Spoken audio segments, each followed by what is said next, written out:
This video describes my home insulation project. We had blown insulation in the attic from about 30 years ago, but it wasn't keeping the house warm at all. So I had to go into the attic to take measurements to estimate the size of the project and to look around.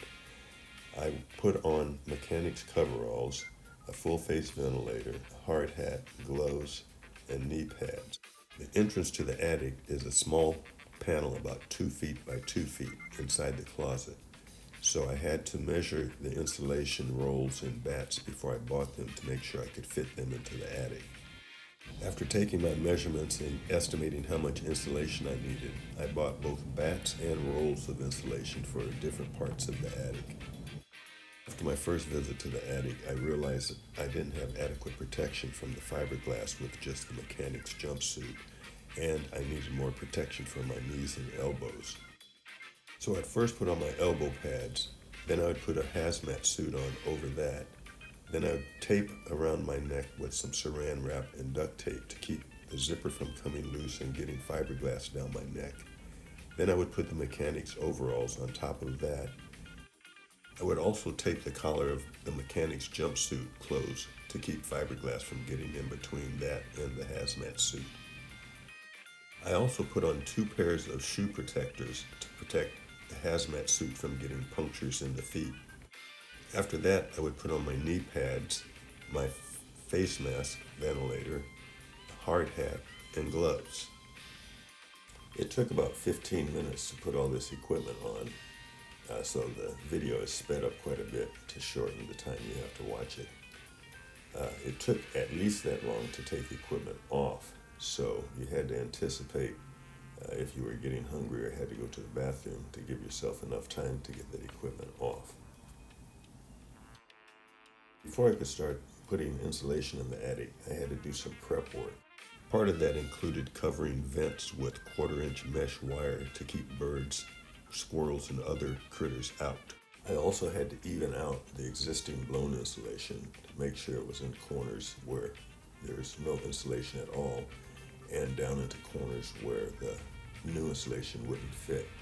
I took a lot of measurements and determined areas where the walls also needed insulation that were exposed to the outside elements. The area above the dining room had no insulation at all, and there were gaps through the boards that required me to use some faced insulation to keep insulation from leaking into the house. The house is split level, which means that one part of the attic is higher than the other part. I had to rig a pulley system in order to get the insulation from the lower part to the upper part of the attic. I installed the new insulation on top of the old insulation, which provided about an additional 10 inches of insulating. I wanted to make sure the attic was completely insulated, but I couldn't physically fit into all the tight spaces.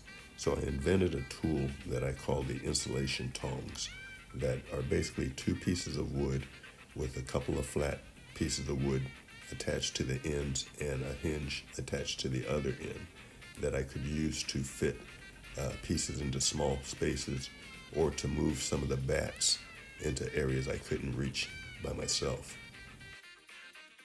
Because I added a layer of R19 faced insulation over the dining room, that gave me a total of about 15 inches of insulation there. After I finished insulating the attic, I began insulating under the bedroom floors. However, before I actually started installing the insulation, I had to also prepare the area under the house by evening out the dirt and by removing rocks and other debris that might poke me in my back while I was working. I also put down tarps over the ground to keep from getting too dirty. The entrance to the crawl space was too small to fit the entire roll of insulation through. So I had to unroll the insulation in the basement bathroom and pull it into the crawl space under the house. There were a couple of very difficult areas to work, particularly in the crawl space where the sump pump was located. There's only about a 16-inch square hole to get through there. In order to get the insulation into that area, I had to first go in and take measurements to get the lengths of the pieces I would need. Then I would come out and cut the pieces and stuff them into a garbage bag that I would then force through the hole. The garbage bag would help protect the insulation from being torn up as I forced it through the hole, and from getting dirty when it fell down to the bottom of the slope. This crawl space had a very steep sloped area of crumbly rock that was very difficult to work in. Here's a picture of me crawling into that crawl space. As small as I am, I could just barely fit into it. I also built a rope ladder because you couldn't fit a regular ladder into that space, and I needed that as I crawled in from time to time to service the sump pump. This turned out to be the most difficult part of the installation project altogether. Because of that very steep slope, I was fighting gravity the whole time. It was also difficult to reach the ceiling. So I had to wedge a couple of planks between the wall and the hillside in order to have a platform to get up to the ceiling. Finishing the walls was not that difficult once I got the materials into the crawl space and was able to get in there to finish cutting the materials to size. The hardest part was working in that small confined space with the hillside behind you crumbling all the time. It was also pretty difficult working near the sump pump, where I was also on the hillside while at the same time trying to stay out of the pump tank and attach fiberglass insulation to the walls where there were no studs to attach it.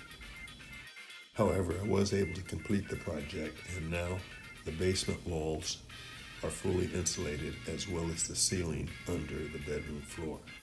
I hope you enjoyed this video and look forward to sharing my next project with you soon.